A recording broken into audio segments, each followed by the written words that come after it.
Welcome to the I Am a Champion Show, episode 10. Jonathan, Jimmy, how are we doing today, fellas? Well, I'm doing really, really good over here. It's been a pretty good week, man. I've been looking forward to this one, especially for the top subject matter that we're talking about diversity and inclusion in sports. I'm really looking forward to this subject matter today. Yeah, Jimmy, I'm you doing looking, great. Anytime I can be on with you two, I'm having a great day, and especially you bringing on today. I'm excited. So I said, let's go. Yeah, man, absolutely. I thought this was an important topic because, a lot of times we fail to seek the perspective of other people. And even for myself, growing up, man, I had a hard time like watching basketball games at my grandparents' house because that old conditioning of like, there's a certain way to do things and like certain people you shouldn't watch on TV or you name it. And so for me, I felt like it's important to dive into this topic of the importance of perspective, lowering judgment and building curiosity. And so our guest today is Xavier Scruggs, and he's part of the diversity and inclusion team of baseball operations for the St. Louis Cardinals. He's the host of the podcast The Bigs, which brings on current Major League Baseball players from all different backgrounds to discuss their journey through sports. And he played Major League Baseball. He played in Korea and he played in New Mexico. So he has been in a lot of different areas as well. So without further ado, we're going to bring Xavier on. Xavier, welcome to the show today, man. Hey, thanks for having me. Appreciate you guys giving me an opportunity to have a platform here. This is awesome.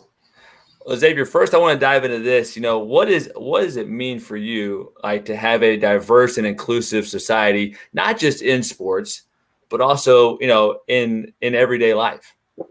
Yeah, I think for me, it's, it stems first and foremost, my interest stems a lot because of my parents and what they brought me up realizing and having that perspective of other people inside of sports and outside of sports and understanding that, you're not raised the same way as everybody else and don't expect everybody to be like you, no matter race, ethnicity, background, whatever language you speak, gender. So all those things became really cognizant to the way that I was raised early on. And I'm lucky for that because not a lot of people get that.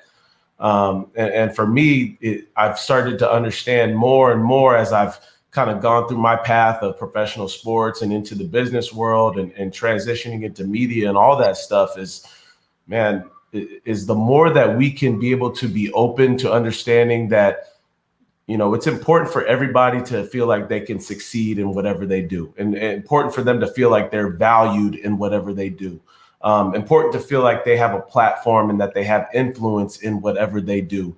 And a lot of times we get separated into little bubbles and we expect certain people to act a certain way because of the way that we might have been brought up or our own environment.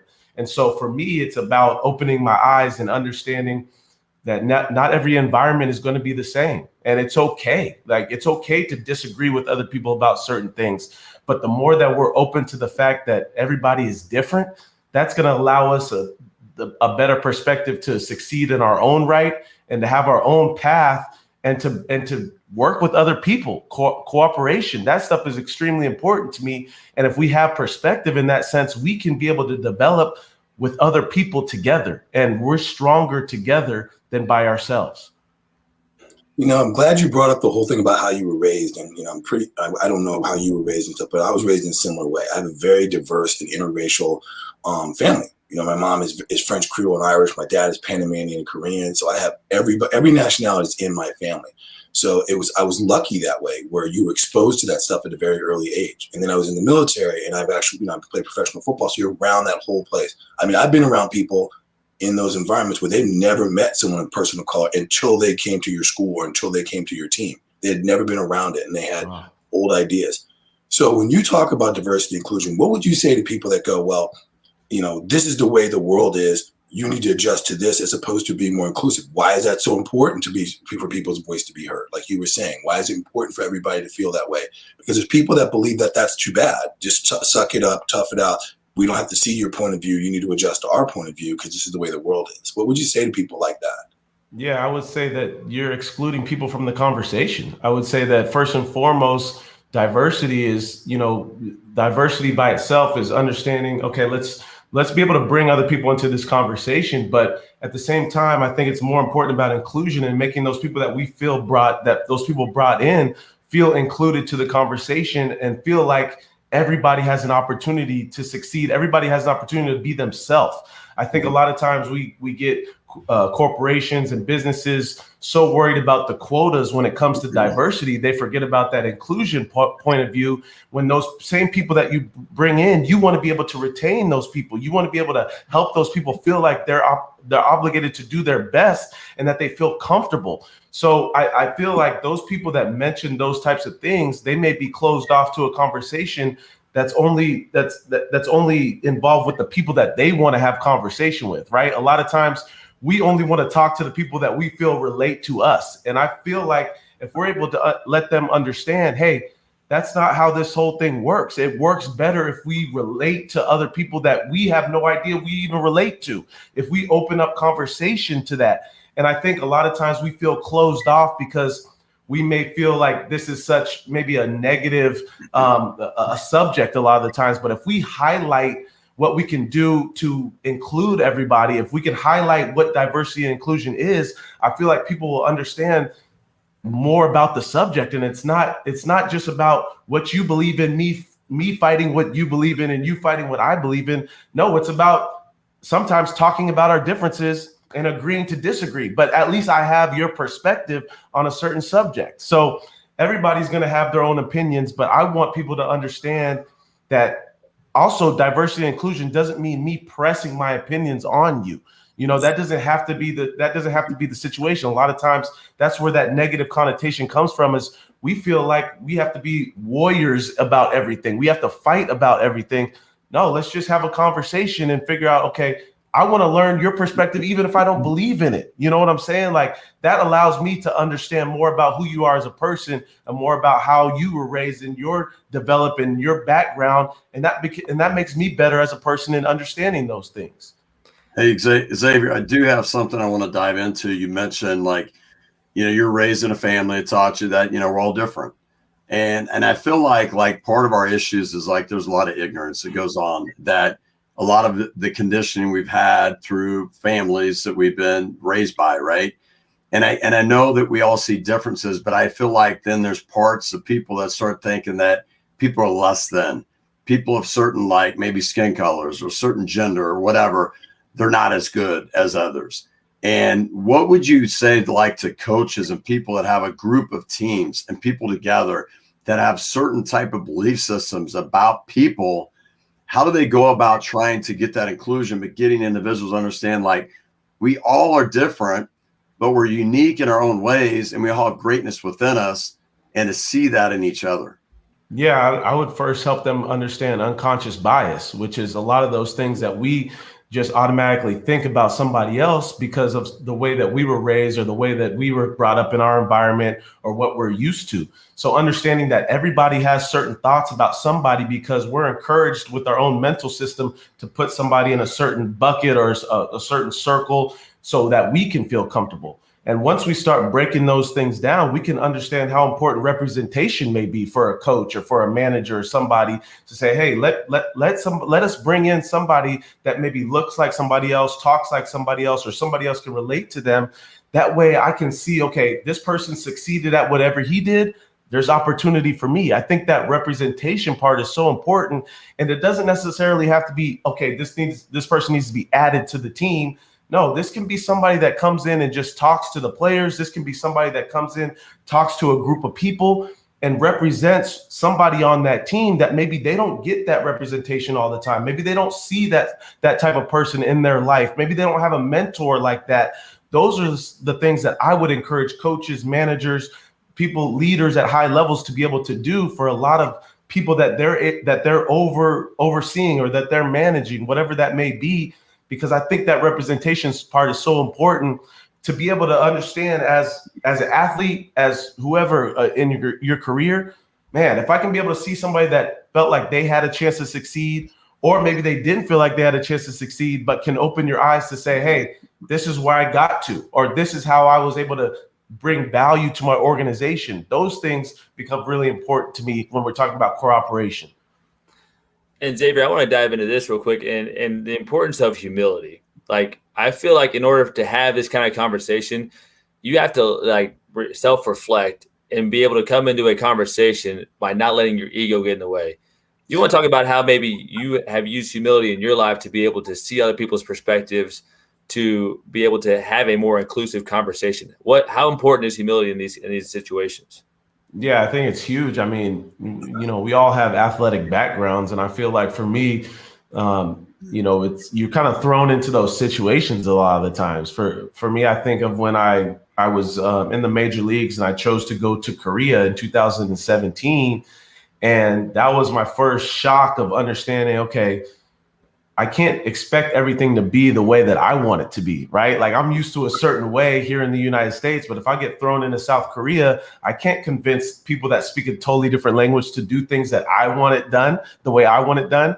So I had to be, humble and understanding that not everything is going to go the right way that I expect it to go. I'm going to have patience. I'm going to have humility. I'm going to have understanding. All those things became so much more important in order for me to succeed and also feel comfortable in that environment. So I understood that in order for me to play well, I'm going to have to start to adapt to some of their environment that I may not necessarily want to, but it will help me overall understanding how comfortable I can be and then ultimately performing at a high level in order for me to do my job. And the same thing goes for I went to Mexico in 2019 and played over there.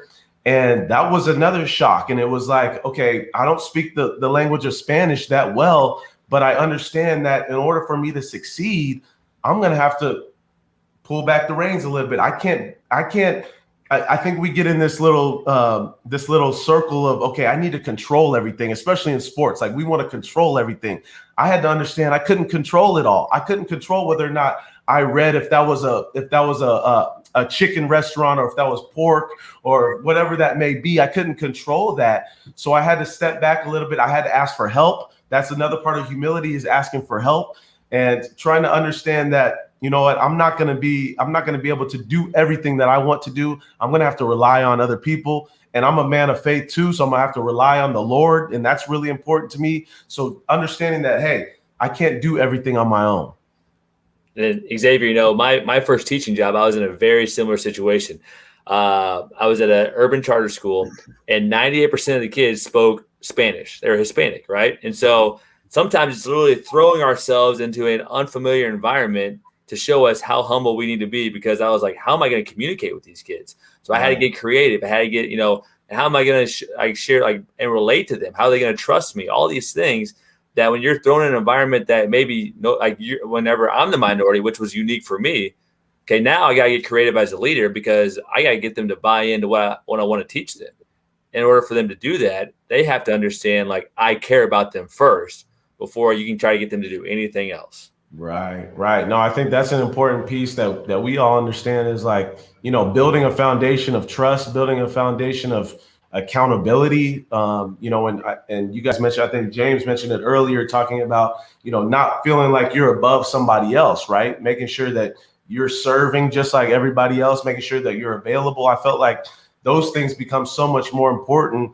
And we develop a lot of those skills through sport. So that's why I'm very fortunate to have played sports. So I understand what it is to be in a team and be involved with guys from a different background and different environments. And that way, you have to humble yourself a lot of the times. Yes, you need to have confidence as a player, but at the same time, in order for you to work with people that maybe I think of when I get called up from AA to AAA, okay, you may not know those AAA players. You have to be able to figure out how to work with them. You have to be able to figure out how to communicate with them best. And a lot of times that's humbling yourself and really just being open to and trusting one another.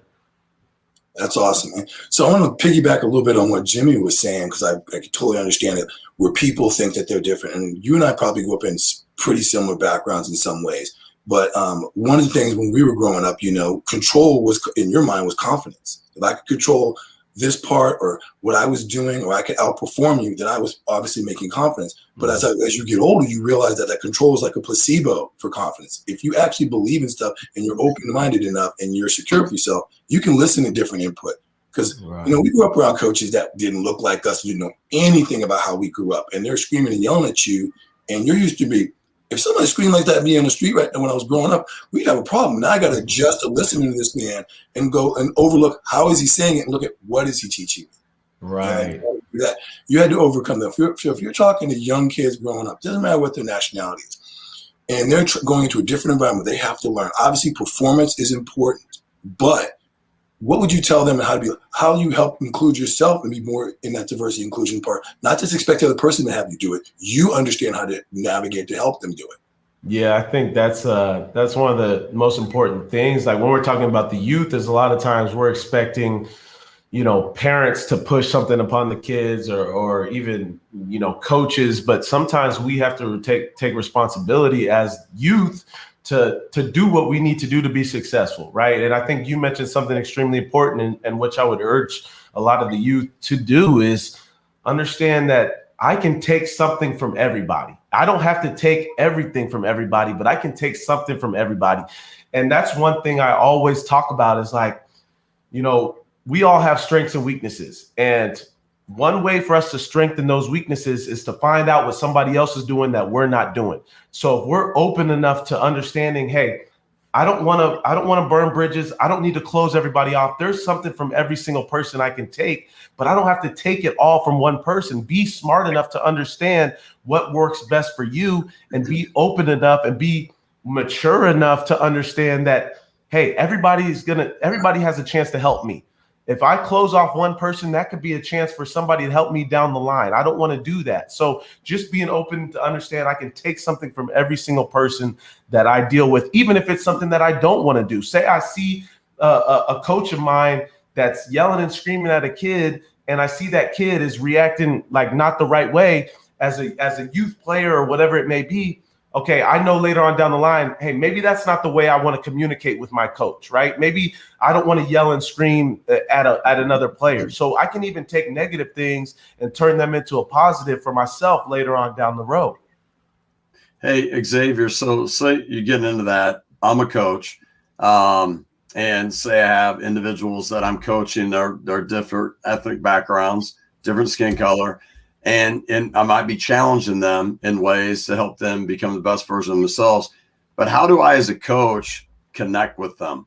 Sometimes you hear it like some people like, that coach doesn't know where I come from. They don't know how I feel. They don't know what's going on. What's the best way to suggest you give to coaches to connect with their players that are from different backgrounds? Yeah, I would say, before a lot of times we want to take action, before sitting back and learning about the type of player that we have or learning about the type of youth player or person on our team, whatever it may be.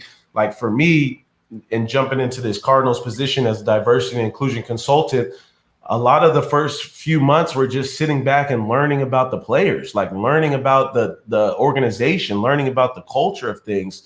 And I feel like a lot of times we can garner the right attention, the right positivity just by learning and sitting back. And then when I can go to a player and say, hey, man, like I saw this positive thing that you did earlier in the game a few weeks ago. Then you start to just build that trust. You have to find out little things you can do to build that trust with that player. And maybe that's noticing things that they don't expect everybody else to notice, but doing it in a positive way. I think a lot of times we come at players, especially as coaches, like, hey, we want to fix something right away, instead of like just listening and learning from that player and figuring out, does he even want something to be fixed physically, right? Maybe he needs something fixed mentally. Maybe we don't know what it is until we learn more about that player. So I feel like a lot of that process is sitting back, just being observant, and then trying to communicate with that player in ways without them thinking that we're trying to fix everything that they're doing. No, let's approach them with, hey, I want to listen to you, man. What you got going on? How's everything at home? How's school going?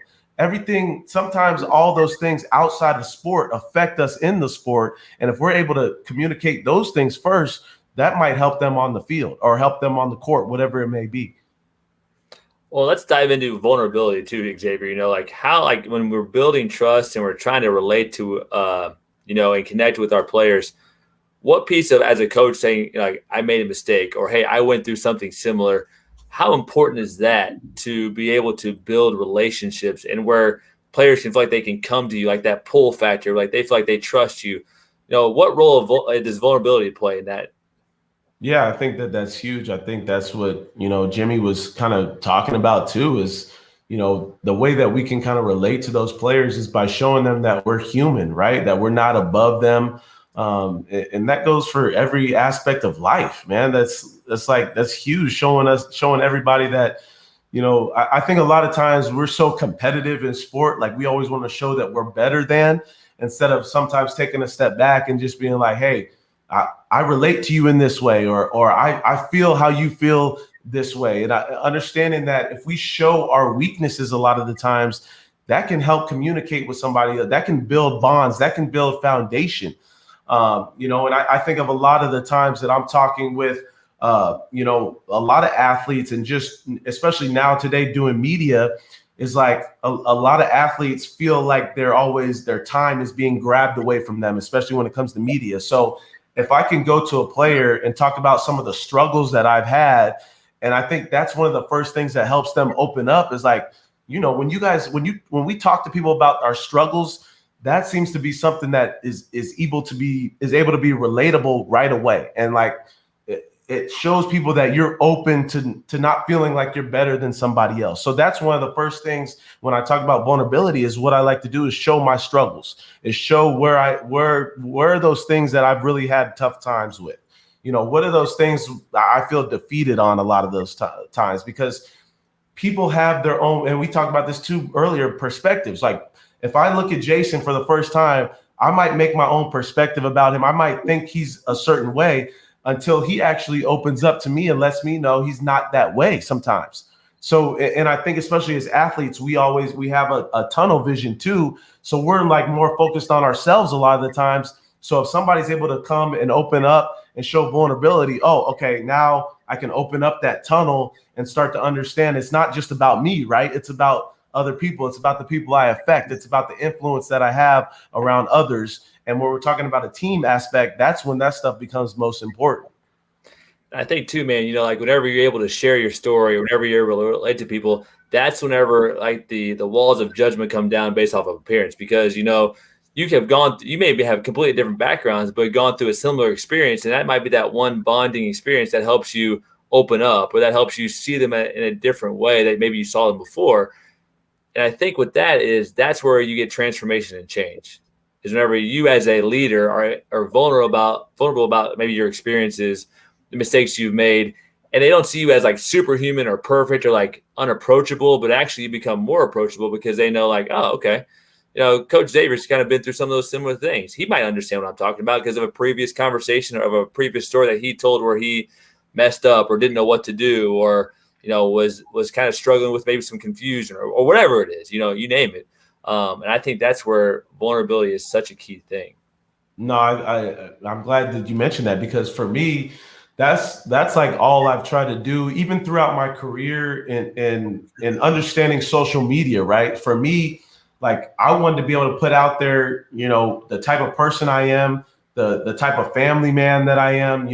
I have 3 pillars: faith, family, and baseball. So I try to put those all out on social media to show my story and what I've been through. And I always talk about grinding through the minor leagues, because a lot of times people will just see, you made it to the major leagues, but I played 7 years in the minor leagues before I got to the big leagues. So if I don't share that story, people don't understand the work a lot of times that went behind playing in the big leagues or behind these jerseys, right? So for me, that story aspect becomes so much more important, especially today when we talk about this word content too, as people on social media, whether it be LinkedIn, whether it be Facebook, Instagram, Twitter, TikTok, all those things become a platform for me to show my story and then allow people to connect with me, because they see the vulnerability, they see the humility, and they see what I'm all about, because I really don't try to hide anything, because I want people to know that I'm no better than anybody else, right? And that's what helps me connect with other people. Yeah, I'd like to piggyback on what you just said, man. It's like, it's not, you guys always say your story, I always say your journey. You don't always understand someone's journey. And like you've both been there, Xavier, where people look at how you got there. They don't realize, like, I was in the practice squad for 2 years, getting pounded on, like, where nobody care about you, where I'm standing on someone's couch, eating top ramen and junk like that. And, you can't roll with people that have champagne money when you don't even have not beer money. but like soda money. I mean, like, and you see that kind of stuff. But my dad used to say a phrase, and I would love to hear if you could pick one phrase. My dad always said a phrase of, you need to practice the art of listening, because if you can do that, you're taking information in and you're going to learn things from people. Like, you look at Jimmy and Jason, man, like if I saw them walk down the street, you would never think we had anything in common. You would never. But as we talk, we have a lot in common. I mean, not to be inclusion, I'm wearing a San Jose State jersey, go Spartans, hashtag just Spartan up. I do have a 40 athlete shirt, people, but my daughter always wears it and never lets me wear it. So I am included in the inclusion of the 40 athletes team, but I just don't get to wear my shirt. Yeah. What would the one phrase you could come up with that you could say, if you had to tell people, this is a phrase I think would be help you? Yeah, man. I don't know if it would be helpful to everybody because, there's some understanding that needs to go behind it. But my dad, there was something that he said was my dad, and he was always take care of business first. And for me, that was about priorities and prioritizing what is most important in your life, right? If I say that professional baseball is one of the most important things in my life, all of my actions better reflect that is what is most important. If I say faith is most important in my life, all those actions should reflect that is at a pedestal in my life, whatever that pillar is. So for me, it was about making sure that, everything that I didn't distract me from the business, right? Take care of what I need to do first, and then everything else will fall into place. So if I know that, baseball's at the top of my priority list, I know that I need to get all my work in first. Or if I'm a student athlete, I need to get all my homework, all my schoolwork done first so I can have all the time that I need to do everything that has to do with baseball. So understanding that those priorities become that much more important. And then as you go through our journey in life, when we, maybe transition from sport to maybe business, that's when we're talking about, okay, in order for me to make money, I need to make sure all my priorities are in place. So that became really important for me. I didn't understand it when I was in high school, even college, especially college, because I went to UNLV, Las Vegas. Priorities were not a factor then. So I started to understand after that point, especially the minor leagues, like, okay, man, if I want to get to where I need to be, I can't be distracted. Priorities got to be in place. Exactly. Dude, real quick, my daughter, I'm sorry, Jim, but there you go. UNLV was the first school to talk to my daughter. She plays D1 volleyball. She's going to be playing in the fall. And she decided to go in H1 HBCU. I'm proud of her. Amazing. But UNLV was the first ones to talk to her ever. Wow, that's crazy. I tried, man, because I was going to move. If she went, I was going to move to Summerlin. If she was, yeah, that would have been a nice place to be. Okay. My dreams have been shattered, but yeah, go ahead, Jim. Hey, speaking of that, Xavier, so my sons, they got excited. They ran down today, and today's Space Jam 2 is able to be watched. Yeah. So they're pumped up. They're excited. They want to see it. Now, but I was thinking about movies. One of my favorite movies of all time is Remember the Titans. Coach Boone, when he was like bringing inclusion, trying to bring these two, these schools together. Yeah. And I remember like all these activities he did, like of having them like stay in rooms together, right? Of sitting down and asking questions about each other and their families, and have to get in front of the group and they'd have to talk and they'd have to communicate about this individual. Are there things that you do like with the Cardinals or organizations you've been around, activities like that would be great for coaches or people that are running businesses and getting like their people together? Because I feel like I don't know how many teams I see together that get their hands together and they all say like family on three, but they're not really a family. Right. But it's inclusion of the diversity. How do you get these groups to truly become a family by certain activities that they can do?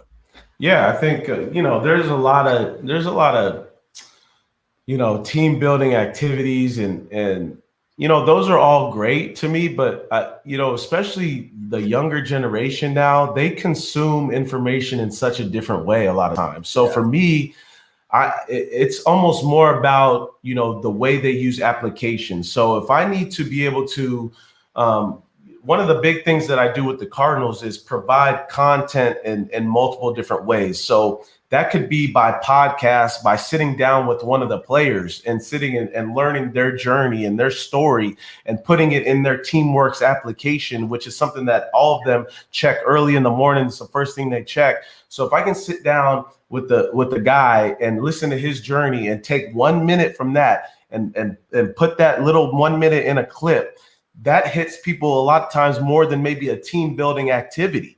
And then same thing for a nice graphic. If I have a quote from somebody like a Willie McGee, who's the outfield coach with the Cardinals, mentioning something that he went through as a player back in his day that still relates today in a situation, maybe has to do with social injustice. So if I can be able to find those things that make connections between what happened back then to today in a quote, that can be just as important and resonate with a lot of the players today. Same thing with the short video clip. So a lot of the stuff that I do now with the Cardinals, after seeing how to communicate through Teamworks, their application, and then also seeing how team building works, I can put some of those things together within an application and allow them to almost consume the content and education however they would like to do it. And I don't make somebody do it a certain way, because not everybody likes team building activities. Somebody may not be a person that likes to get involved with those things. So I try to give them as many ways to consume the education as possible, and then allow them to pick which one is best for them. Which I have a question to follow up on that. So, you talk about how you meet them individually to how they learn. So the next step would be, how do you get them to be on the same page? Like maybe they don't like teamwork, team building, that kind of stuff in a group. So how do you get them to work more as a cohesion, as one unit moving forward, like one message, one goal? Because that could be a tricky thing if you haven't each individual learn separately, but now we got to work together to meet a common goal. So how do you do that? Yeah, well, I think that there always needs to be a foundation and then a goal towards what you're working towards. So if there's a mission statement for the Cardinals, that's what everything needs to go towards. So, and I need to remind them that that's what it goes towards. So if I can put anything out, just like a team building activity, but there needs to be communicated at the end of that activity. We always say, what was that activity for? What does that relate to? That's the same thing for the different way people communicate, the different way people consume their content. Is what is the ultimate goal? What is the ultimate strategy? And I always make sure I communicate what that is, because as a leader, if you don't communicate what that is, then nobody, like you said, everybody's going to be on the different page. So as long as you're communicating what that is, when the common goal comes together, back together, everybody should be back on the same page. Just because we communicate or consume something differently doesn't mean we have to be on different pages. It just means that, okay, as long as I understood it the same way somebody else should have understood it, then we can come back together and be able to participate in group. So I want to touch on something a little. It's similar to that, but it's a little different. It kind of goes back to, do you remember the Titans things where you're forced? It was forced inclusion. And I know from both the military and in sports, there are guys like, which you could hear them make comments, like if you were Hispanic or black or whatever, and vice versa, didn't like each other. We're at a bar or we're in a place and somebody starts talking to one of our teammates or one of our unit mates or one of our squad mates, and next thing you know, they're right by your side, ready to risk their life and get in a fight for you. But 20 minutes ago, they were talking crap about you because of ethnicity or race.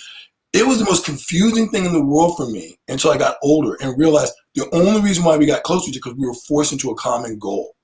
We're forced into that situation. Corporate America, not all the time, but most of the time, in my opinion, doesn't seem to understand that. The communities, like neighborhoods, like parents and people that their kids are in the neighborhood where you see a lot of unrest and divisiveness, they don't seem to understand that. How can you take what we see, what diversity, including the team environment, the military environment, forces you to have, even if you don't like each other? Because we've had teammates, I had teammates I could not stand, but we were boys when we were playing. How do you think we can take that diversity inclusion and do that, and then take that to the community? Yeah, I think that's one of the things that we're working with right now, especially with the Cardinals, is understanding that if we say that we're involved in diversity and inclusion, and we can say whatever we want, we can put out all these bullet points on social media, we can put out all these articles, but if we're not actually diving into the community and doing those things, I think that's one of the biggest ways that we have to be able to communicate what we're doing is, showing the community what that looks like to us. And if they don't see it, they're not going to see it from anything else. If they may not be able to get involved with it. So if we can show what we do as a team with it in our community, whether that be going and planting trees in an underprivileged community, whether that be going and helping make a baseball field somewhere, whether that be going and putting on camp, I think if we can show that, with diverse different backgrounds, maybe that does help our community understand what that looks like. Maybe that one area or that one market, which is everybody from the same background, maybe they see, okay, it's not just an African American that cares about my background. It's an Asian, it's a Latino, it's everybody. Okay, maybe that opens their eyes to say, I can maybe cooperate with those types of people.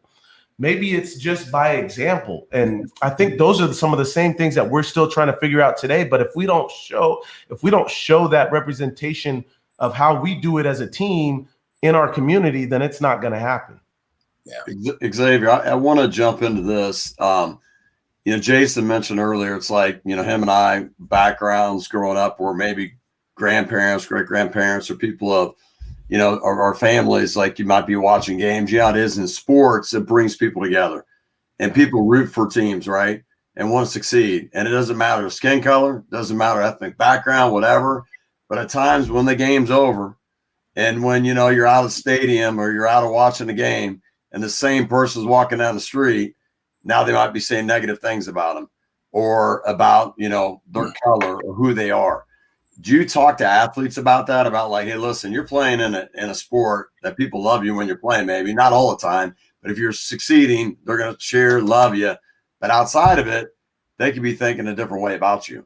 Yeah, that's one thing that I, try to help players understand. And even outside of playing, there's a lot of stuff that went on last year, political, COVID, social injustice issues that's, still going on today.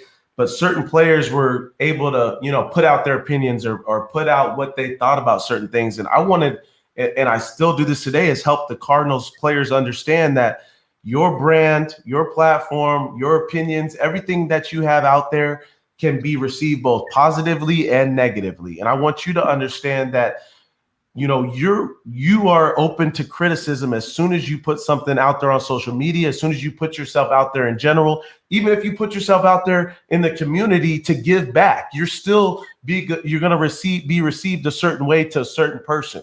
And I try to help them understand, from a sports standpoint, you're only as good as your last swing, right? You're only as good as your last bucket. You're only as good as your last touchdown, whatever it may be. So don't let that affect you, personally. As tough as it is, when you're playing this game, when you strike out, understand that you have another opportunity. Same thing when it goes to the community. Same thing when it goes to your opinion, your social media. Understand that not one thing that you put out there represents your whole doing. Your whole life represents your whole journey. So don't be offended if somebody else takes it a certain way. And that's a lot about what we were talking about, our story and our journey. The more that we can put out there about ourselves as far as vulnerability and humility and show more of that, I think people will get a better understanding of who we are. But at the same point, that leaves us open to those types of criticisms when people look at, our family life on social media, when people look at, extracurricular activities. So understanding and educating the players as to what that looks like. And that's not always going to be received positively, and not to necessarily take those things personally all the time. Well, that's one thing, like Xavier, Jason mentioned you're at the All-Star game, and I want to get into like Ohtani. I mean, with like, Stephen A. Smith, the comment he made, and it basically was like insensitive to Asian Americans. And right. Is that something that, first of all, when comments are made maybe in a certain way about athletes, coaching them to not respond, maybe react in a negative way through social media could come back in a bad way. Mm-hmm. But also, is this something like the Ohtani, what Stephen A. Smith, that's something you can use to maybe communicate with your athletes, educate them on what has taken place, and how would you use that? Yeah, absolutely. To answer your first question, I think, that knee-jerk response is important to understand that we can't do that all the time as athletes. And whatever we put out there, we have to be able to understand, okay, let's think twice about it. Let's make sure that we're communicating the what we actually believe. Sometimes we'll put something out there that we may not even actually believe. And I think that's part of the issue. You know, we're so quick to respond to somebody else's opinion. A lot of times, same thing with Facebook. You see these warriors all the time put something out there just to argue with you. Same thing like, you know, Twitter, Instagram, whatever it may be. So first of all, you don't have to do that as an athlete. And then second of all those, every single situation that happens, I get to use that as an opportunity for education, to teach somebody. And I think that's what can be the coolest thing about my role is I can use current events, things that are relatable right now. So the Shohei Ohtani thing, that's used as education. There was a situation earlier in the year where the first baseman, I believe is Yu Chang with the Cleveland Indians, he made a throw that ended up, they lost the game. He tried to turn a double play, went out to the outfield. Cleveland ended up lost the game. He got a lot of Asian hate in his Instagram DMs, all that stuff. And I use that as an opportunity to teach that, hey, this is exactly the road that we don't want to go. We, if anything, as a Cardinal nation, as the Cardinals business corporation, we want to highlight those things about our players, the good things about our players, the positive things about our players, instead of bringing that negative attention. So whatever we can do to teach in those moments, that's going to be huge for us, because the current events, you know, oftentimes are taken so negatively. We forget to teach. We forget to use those moments as teaching moments. So I think that those are some of the best things that we can do. And as far as what we do with that is show the clip, right? Show the clip of Stephen A. Smith and what he said, and then say, hey, is this how can we respond in a positive way towards this situation? What are some things that maybe could have been said differently? Understand and show the clip where he backtracked, right? And said, you know, he apologizes or whatever. Hey, we don't want to, as athletes, we don't want to have to do this part, right? We want to be able to get this part right the first time and understand who we're talking to, who's being receptive of what we're saying. You know, right. Stephen A. Smith might have had his own opinion, but understand it can be received positively and or negatively. So, yeah. So I want to jump on that as well, because Jimmy and I and Jason have had some conversations about this, and there's a bigger history behind it, not just with this one incident. And I personally always tell people, like, I'm a Stephen A. Smith fan from his career. And what you were saying is people need to understand this. And I never forget a coach told me this, is that the media is like officials. They are not there to enhance your career. They're there they're a necessary evil to the end goal, whatever that is. And their end goal is not your end goal. Their end goal is to get subscribers, listeners, viewers. So when you open your mouth or you text something, you better realize context is huge. Yeah. You know, and the bigger picture, like Jeremy Lin has recently came out when a lot of the Asian hate crimes were on a rise for a lot of reasons about his experience in the NBA. Look at the Fab Five with Chris Webber, Jalen Rose, Juwan Howard, Jimmy King, and Ray Jackson. The hate mail and the stuff they got when they were starting all five of them at Michigan. Just, it's very important that people who are listening, or people who watch this podcast later, or listen to Xavier and Jimmy and Jason's questions, is I need everybody to understand. I hope that you get this message. You're an athlete, and then you're a person of color or descent or race or whatever like that. When you stop being an athlete and you make an opinion, they go there. They don't know Stephen A. Smith's journey. All the time he's a beat writer, writing at night, working for nothing, traveling to places, flying on stage, driving all night long to get a gig so he can get some money. Got on his own radio show. Now he's on TV. All that made the first time they got in contact with Stephen A. Smith's brand, like you said, was when he made that comment. Now they think Stephen A. Smith is like that. Athletes, coaches, kids that are playing, even when you're in high school now, because of the way media is, that first time you see this, they don't know you were a Pop Warner kid, your mom was living out of a car, and you guys were working soup kitchens at night. They just see this kid that popped off and said something that might have been offensive to somebody, either gender, race, or the LGBT community, on a football field or on a basketball court or a soccer field, and now that's how they know you. Right. You've got to learn to step back. So if you could give one advice to those, I mean, everybody, kids, the athletes, the coaches, even the parents, other than just step back, because that's not easy to do. I'm not going to lie. I may have once or twice tweeted something or said something on media. No. Not you, Once Jonathan. in a while, just once in a while. Yeah. But if you give one advice on how to manage that, what would it be? Yeah, I don't know if there's one piece of advice to manage, that whole situation, but for me, and it's actually something I put out today to the Cardinals is just consider what you're putting out there. Like, understand exactly what you said is somebody may take that one piece of a tweet, one statement and can literally flip your world upside down. And we've seen it so many times, or one action that can flip your world upside down. So, for me, it goes back to, what my father said and taking care of business. Like, is this going to help the ultimate goal? Whatever you put out there, social media wise, that goes under priorities. Like, is that going to help your ultimate goal? Whatever your ultimate mission statement is for yourself, is that tweet going to help that? Is that statement going to help that? So I try to take those things into account. And that's the same message I actually put out to the Cardinals today is consider everything that you put out there. And is that going to help your ultimate goal as a person, as a team, as a brand?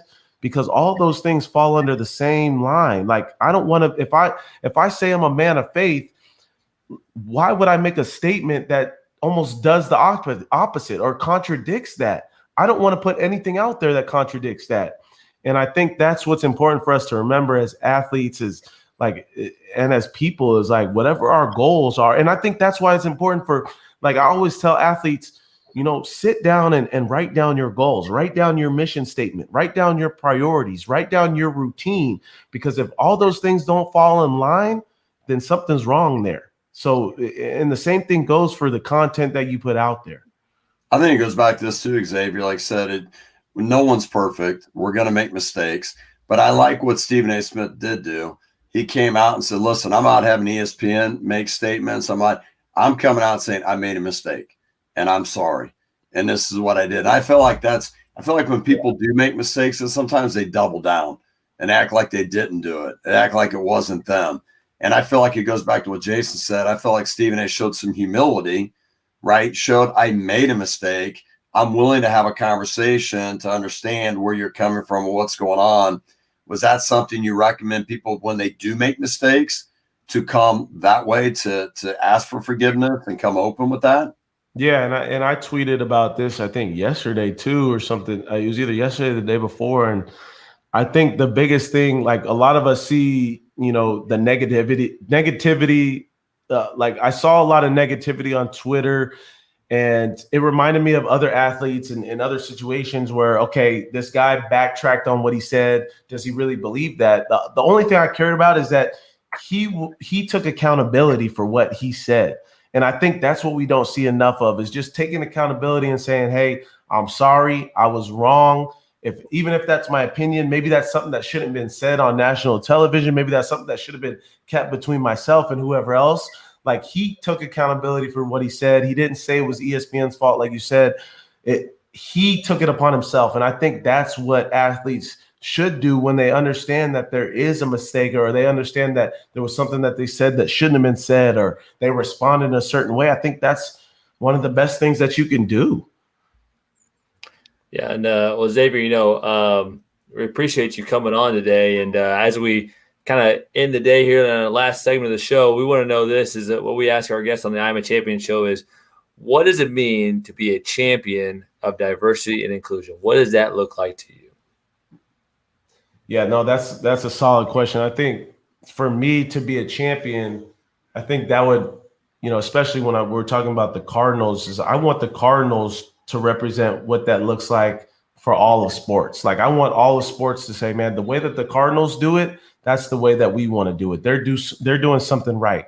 While everybody else seems to be highlighting negativity within diversity and inclusion, they seem to be highlighting positivity. They seem to be bringing to the forefront some of the right changes and the necessary changes that they need to do within the organization. And they're actually making strides. So for me, being a champion is more about, the action instead of what we say we're going to do. We always say we're going to do something, but a lot of times there's no action behind it. So I want people to see, man, the Cardinals, they are actually taking those action steps to getting to where they want to be. And I think that's what we define as a champion is like, when you actually have success within those steps. It doesn't always mean getting to the exact spot that you want to go. I think a lot of times being a champion is that journey, as long as we're succeeding within that journey, and I think that's what becomes so much more important is like we're so focused a lot of times on the end goal that we forget to miss out. We're growing within the journey. And if we do that, then we can call ourselves a champion. Yeah. Well, Xavier, how can people learn more about what you're doing? I know you got your show, you got a lot of things going on in the works for yourself.